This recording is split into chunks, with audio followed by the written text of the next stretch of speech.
They always said I was dumb. Every report card, every family dinner, every passing comment was like a knife wrapped in a smile.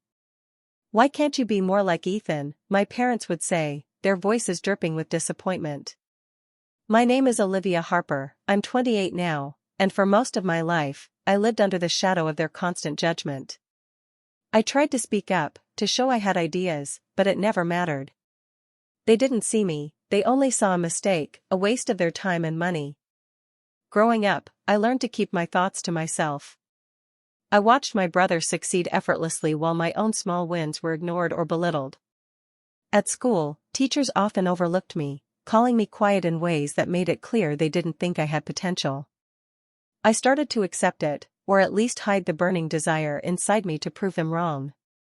I didn't want revenge out loud. I wanted the kind that would leave no doubt in anyone's mind who had been right and who had been wrong all along. I spent years quietly observing, learning, and planning. I had dreams they didn't know about, goals they would have mocked if they did. I wanted more than just to leave my small town, I wanted to build something that would make them stop, really stop, and finally see me. But I also knew I had to be patient. Their laughter and criticism had fueled a quiet fire in me, one that would not burn recklessly but with precision. Even though I acted like I was fine with their words, I never stopped thinking about a life where their opinions didn't matter. I studied people, businesses, and opportunities, learning skills they never thought I could master. Every "you'll never make it" and "stop wasting your time" only pushed me to be better, to plan smarter. I didn't want temporary victories, I wanted one that would last, one that would leave them speechless. I won't lie, it hurt. Being belittled by the people who were supposed to love me unconditionally was crushing. But slowly, I turned that hurt into fuel. I imagined a moment where I could walk into their lives not as the dumb daughter they had dismissed, but as someone who had outsmarted every expectation. A moment that would make them rethink every word they had ever said. Stick with me while I share my story, and if it touches you, don't forget to support our channel by hitting that subscribe button, dropping a like, and sharing it with the people you care about. I promise this isn't just about money or success, it's about a quiet, burning transformation.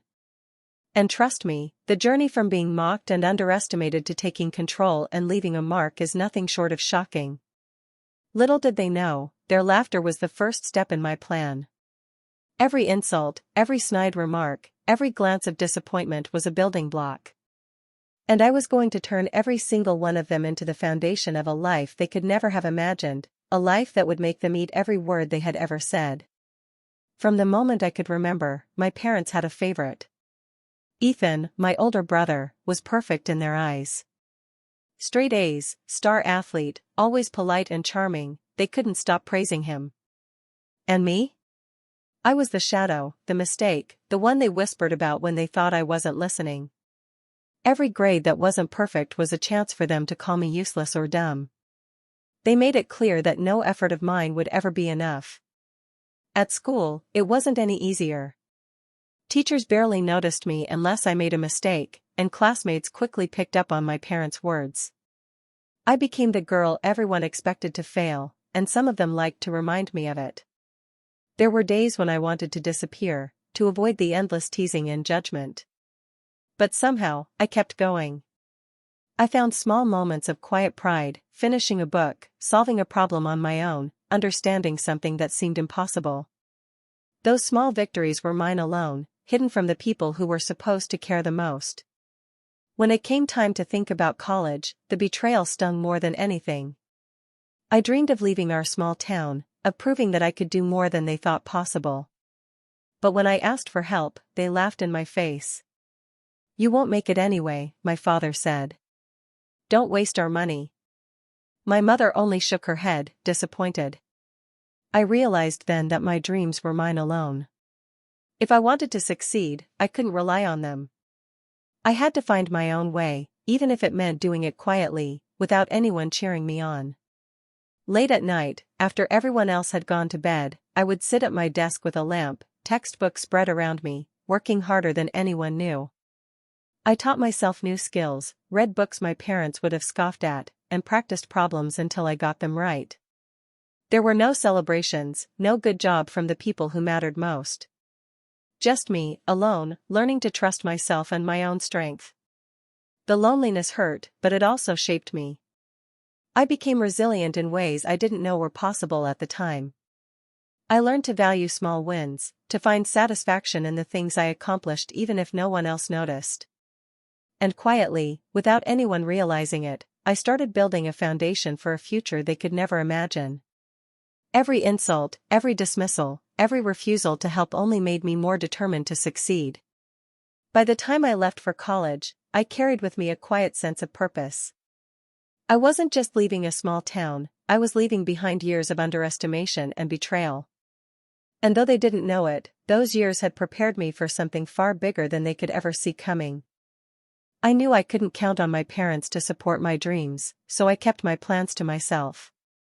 I quietly applied to a local business school, putting together applications late at night, making sure every essay and every form showed exactly what I could do. I applied for scholarships too, knowing that if I won one, it would prove I could succeed without anyone helping me. When I got the acceptance letter and the scholarship, I felt a rush of pride that no one could take away. For the first time, I had a victory that was completely mine, earned through my own effort and persistence. I held that letter close, imagining the life I could build if I could just take this first step. It felt like a secret triumph, one that only I would fully understand. Of course, when I told my parents, they didn't share my excitement. "Congrats, maybe you won't fail this time," my father said, with that same smirk I had seen countless times before. My mother just shrugged, making it clear she didn't think it mattered. Their sarcasm could have broken me, like it had so many times before, but this time it did something different. It lit a fire inside me. I realized their constant belittlement wasn't just meant to hurt me, it had given me the drive to push harder than I ever would have on my own. I began to see things clearly. Their words weren't truth, they were their fears, their need to control, their way of keeping me small. And I wasn't going to let that happen. I started thinking beyond the scholarship, beyond just surviving college. I wanted freedom, real freedom. I wanted to leave the small town that had trapped me in their judgment, to create a life where no one could laugh at me or make me feel small again. Even in those early days of independence, I started making plans. Nothing concrete yet, but small steps, like a puzzle I was putting together slowly and carefully. I paid attention to business ideas, to opportunities one could pursue quietly, to skills I could master that no one would expect. The goal wasn't revenge at first, it was survival and self-respect, but deep down, I knew that one day, I would show them what they had underestimated. Walking onto campus that first day, with my scholarship in hand, I felt something I hadn't felt before, control over my own life. For the first time, my success didn't depend on their approval or their opinion. It depended on me, and that was a powerful feeling. I carried that determination with me in every class, every assignment, every long night of studying. I knew this was only the beginning, and that one day, every doubt, every insult, every "you can't" they had thrown at me would be proven wrong. It was my first taste of independence, and it was intoxicating. I wasn't just surviving anymore, I was starting to plan a life where I would thrive, where their voices would no longer hold power over me, and where I could quietly, carefully, and completely prove them wrong. Graduating at the top of my class should have been a moment of celebration, but my parents couldn't see it that way. When I told them I had secured a job at a mid-sized firm in Chicago, they came to visit, bringing their usual mix of sarcasm and thin praise. "Well, at least it's a real job, I guess," my father said, as if that should be enough to satisfy them. My mother nodded politely, her eyes betraying the disappointment she always carried. They made it clear that no matter what I did, it would never be enough in their eyes. Starting the job, I quickly realized that the corporate world had its own version of doubt. My first boss treated me like I was incapable of handling anything meaningful. I was given the most menial tasks, sorting files, organizing schedules, making coffee runs. It stung. I had worked so hard to prove myself, only to be underestimated once again. Some days, I left the office feeling smaller than when I had walked in, wondering if I would ever be taken seriously. But unlike in the past, I didn't let the humiliation break me. I quietly watched, listened, and learned. I spent my breaks and evenings studying the company's finances, its operations, and its weak points. While my boss thought I was just another timid employee, I was building knowledge and understanding that no one suspected. Every spreadsheet I analyzed, every report I reviewed, was another step toward a larger plan. The more I learned, the more I realized that my position, though small, gave me access to insights most people never see. I could understand what made the company tick and where it was vulnerable. I didn't share this with anyone. I didn't boast or complain. I kept it to myself, knowing that true power was quiet and patient. Even when my parents called or visited, still trying to belittle my choices, I didn't argue. I smiled, nodded, and let them think they had the upper hand. Inside, I was building something they could never imagine. Their doubt, their condescension, only strengthened my resolve. I knew one day they would realize every insult and every dismissive comment had pushed me further than I would have gone on my own. The combination of being underestimated at work and ridiculed at home created a strange mix of frustration and motivation. I felt the sting of betrayal from people who should have supported me, but I also discovered the fire inside myself. That fire wasn't about proving them wrong through words or anger, it was about showing them through success, through results, through a life they could never take from me. So every day, as I completed the smallest tasks my boss gave me, I also mapped the bigger picture in my mind. Every bit of knowledge I gathered, every hidden skill I practiced, was a brick in the foundation of the life I was quietly building. And I knew that when the time came, the humiliation they and others had piled on me would turn into the very proof of my strength. One evening, while going through industry reports and startup news, I noticed a small tech company that was struggling badly. Its products had potential, but it was mismanaged and undervalued. Most people saw it as a lost cause, but I saw opportunity. I realized that with the right strategy, I could turn this failing business into something successful. It was risky, and I knew it, but for the first time, risk felt like a challenge I was ready to take on. I took the little savings I had managed to put aside over the years and invested in that company. It wasn't a huge sum, but it was enough to give me a foothold and start making changes. I spent nights and weekends studying its finances, its operations, and its market potential. Every decision was careful, calculated, and deliberate. Slowly, I began restructuring the company, cutting waste, improving processes, and creating a clear vision for growth.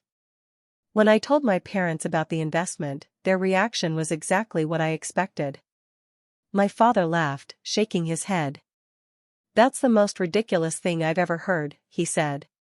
My mother added, "Are you sure you're not just wasting your money again?" Their words stung, as always, but instead of discouraging me, they fueled a fire inside me. I remembered every insult, every sarcastic comment, every time they had doubted me, and I let it drive me harder. Late at night, alone in my apartment, I often whispered to myself, "I'm working for the day they finally regret mocking me." Every laugh, every eye roll, they'll see it all, one day. That thought became my secret motivation. While they continued their lives thinking I was failing or wasting my time, I was quietly building something far beyond what they imagined. The company began to respond to the changes. Slowly at first, then faster than anyone expected, it started growing. Clients returned. Revenue improved. I added strategic hires and streamlined operations. It was amazing to watch something once considered worthless come alive under my guidance. Every small success reinforced my determination to keep going, to continue proving myself, not to them directly, but to the memory of every moment they had tried to make me feel small. I kept my progress a secret from my parents. They continued to speak to me with that same condescending tone, unaware that the risky venture they mocked was becoming a real powerhouse. With every passing month, my confidence grew alongside the business. I felt stronger, smarter, and more in control than I ever had before. That turning point was more than just an investment in a company, it was an investment in myself. I realized that success wasn't about proving them wrong immediately with words. It was about quietly building a life that would speak louder than anything I could ever say. And as I worked day and night, every decision was a step toward the moment when they would finally understand that their laughter had only pushed me to greatness. For the first time in years, Ethan reached out to me. He called it catching up and acted like he wanted to support me. I was cautious but allowed him into my life, thinking maybe, just maybe, he had changed. He asked for advice about investments and small business decisions, and I shared carefully, thinking I could help him. Part of me wanted to believe that family mattered more than rivalry, that maybe he had learned something from all those years of favoritism and criticism. It didn't take long for me to realize something was wrong. I noticed subtle changes in the company, delays, decisions that didn't make sense, confusion among employees that hadn't existed before. At first, I doubted myself, thinking maybe I had overlooked something. But slowly, the pattern became clear. Ethan had been undermining the business behind my back, trying to regain some sense of family dominance by hurting the very thing I was building. The betrayal cut deep. This was my brother, the one person who shared my blood, pretending to care while secretly sabotaging me. I could have exploded, confronted him angrily, or cut him out immediately. For a moment, the old hurt surged through me, the same feeling I had known when my parents mocked me. But I realized that anger wouldn't help me here. What I needed was strategy, patience, and careful planning. I reminded myself that every mistake they made in underestimating me was a tool I could use. I didn't confront him yet. Instead, I quietly monitored his actions, fixed the damage he tried to cause without him noticing, and adjusted my plans to make the company even stronger. That experience taught me something important.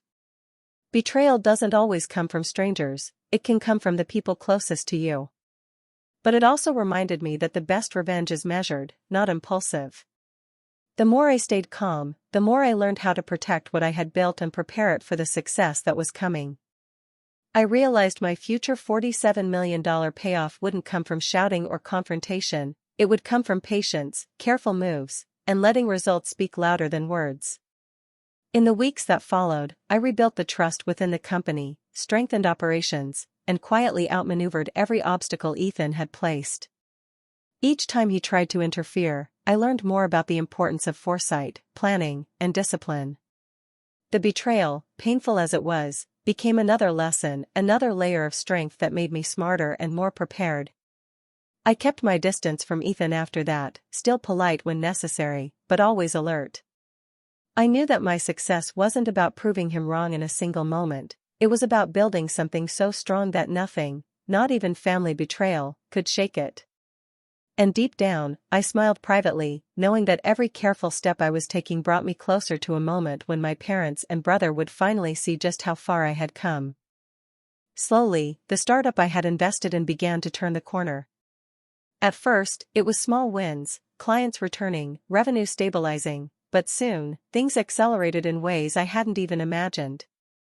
My careful planning, long nights, and patient decisions started paying off. Within a few years, the company had grown beyond expectations. I had quietly built a $10 million business empire, all while keeping it hidden from my parents and anyone else who had ever doubted me. Even as my wealth grew, my parents remained blind to it. They would call occasionally, asking for investment advice or pretending to care about the market, completely unaware that I now held all the cards. Their casual tone, their underestimation, made my quiet victories feel even sweeter.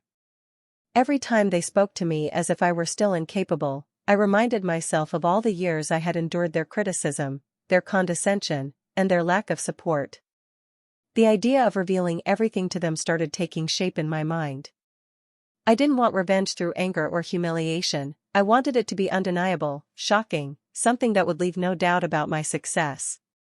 I pictured the moment when they would finally realize that every word they had ever said to put me down had been wrong. But even as I imagined that, a small part of me struggled with guilt. I had worked so hard to succeed, and yet the thought of seeing them shocked or embarrassed made me feel a twinge of discomfort. Then I reminded myself that the guilt wasn't mine to carry. They had caused me years of pain, made me feel small, and tried to convince me I would never amount to anything. My success wasn't about hurting them, it was about reclaiming the life they tried to deny me. Every careful decision I made, every investment, every improvement in the company, was proof that I had risen above their judgment. I began planning how to reveal my success to them. Not with shouting or arguments, but through circumstances that would make it impossible for them to ignore. Invitations, casual conversations, strategic moments where they would see the empire I had built quietly, without fanfare, yet undeniably. It wasn't just about money, it was about the life I had created for myself, one built on intelligence, patience, and resilience. Internally, I balanced my pride and my guilt, knowing that the satisfaction of proving myself was worth more than any lingering discomfort. I had taken years of pain and turned it into fuel for my success. And with every passing day, every careful choice I made, I got closer to the moment when my parents would finally understand the truth, that their doubts, their mockery, and their disbelief had done nothing but push me to achieve more than they could ever imagine.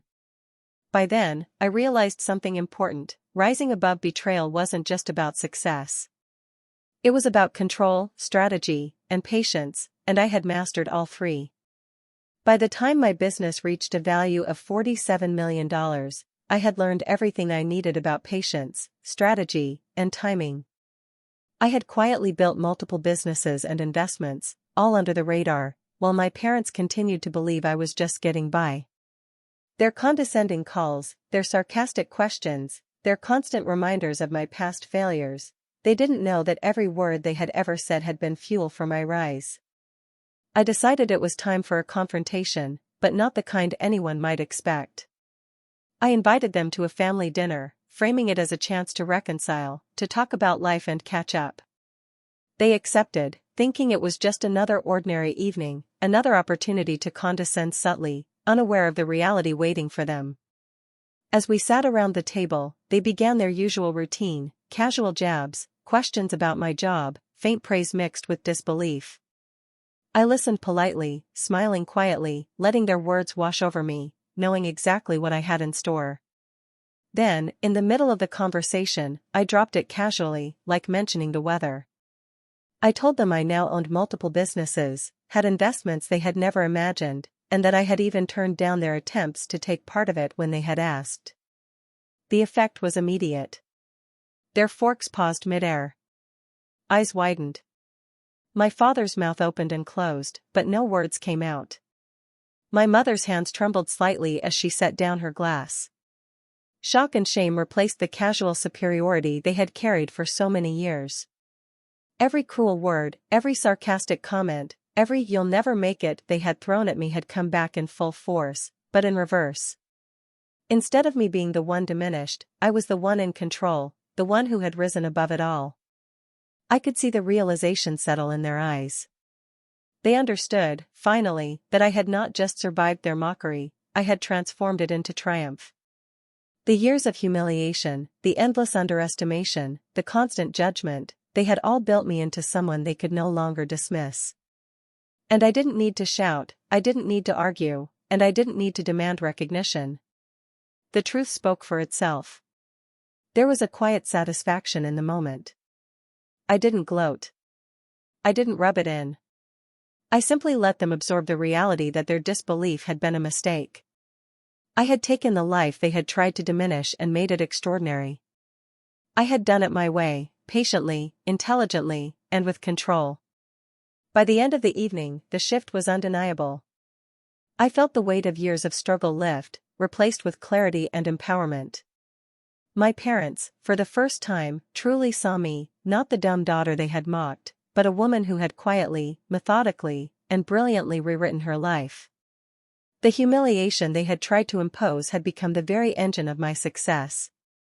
And as they sat in stunned silence, I knew every step, every small victory, every careful decision had led to this exact moment. After the dinner, I felt a weight lift off my shoulders. Years of self-doubt, of believing their words, of wondering if I was really dumb, finally began to fade. I realized that I didn't need their approval to feel proud of myself.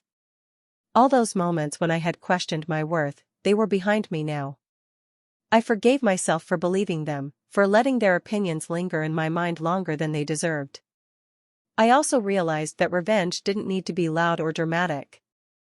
I didn't humiliate my parents, I didn't yell or confront them aggressively. I simply moved forward with my life, empowered, confident, and wealthy. That was the quiet victory I had been building toward all these years. Every decision I made, every business I grew, every success I quietly achieved was proof that I had risen above their judgment without stooping to anger or retaliation. Ethan reached out after seeing some changes, hoping for forgiveness or support, trying to patch things over. But I had learned that not everyone deserves a hand to climb back into their mistakes.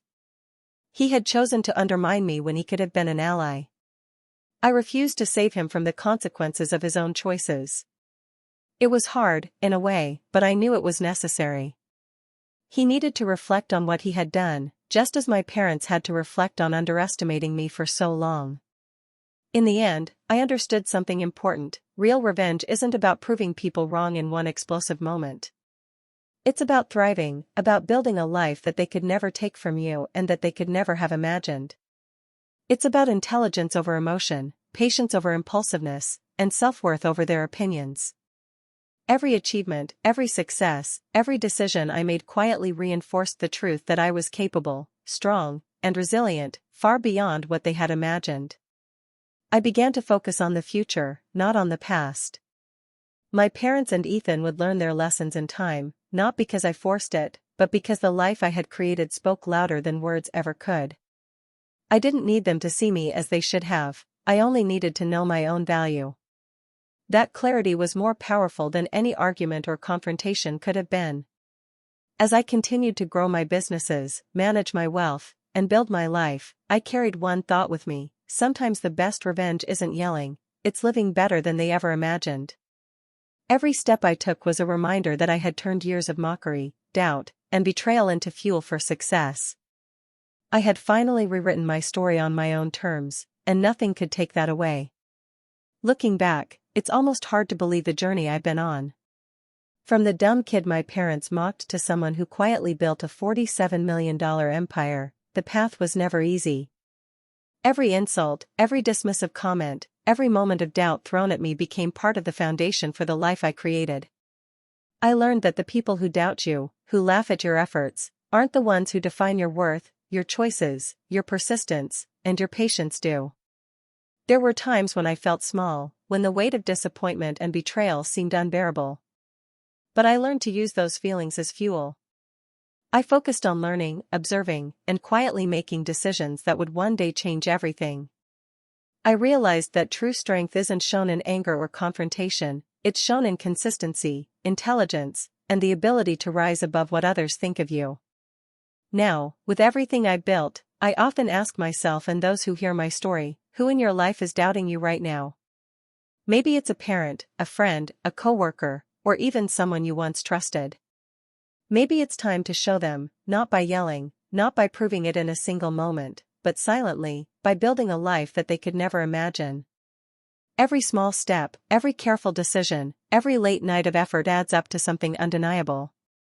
I share this story not just to reflect on my journey, but to encourage others. If you've ever been mocked, underestimated, or hurt by someone who should have believed in you, know that it's possible to turn that pain into power. Share your story. Share your victories, even the quiet ones, and let others know that betrayal and doubt don't define you. They can't stop you from creating a life that proves your value. And even now, my story isn't over. I'm already planning the next steps, the next ventures, the next ways to challenge myself and grow. I'm quietly thinking about new opportunities, new businesses, and new ways to test my limits. The resilience I built over the years isn't temporary, it's ongoing. I've learned that life will always throw challenges, doubts, and betrayals your way. The key is to respond not with anger, but with persistence, intelligence, and patience. So, as you listen to my journey, remember this: being underestimated can be the very thing that pushes you to greatness. Use the doubt as fuel, focus on your goals, and let your actions speak louder than words. Who knows? One day, those who doubted you might be the first to notice, but by then, you'll already be far ahead, quietly building something even bigger. The journey never really ends, and neither does the opportunity to rise higher than anyone ever expected.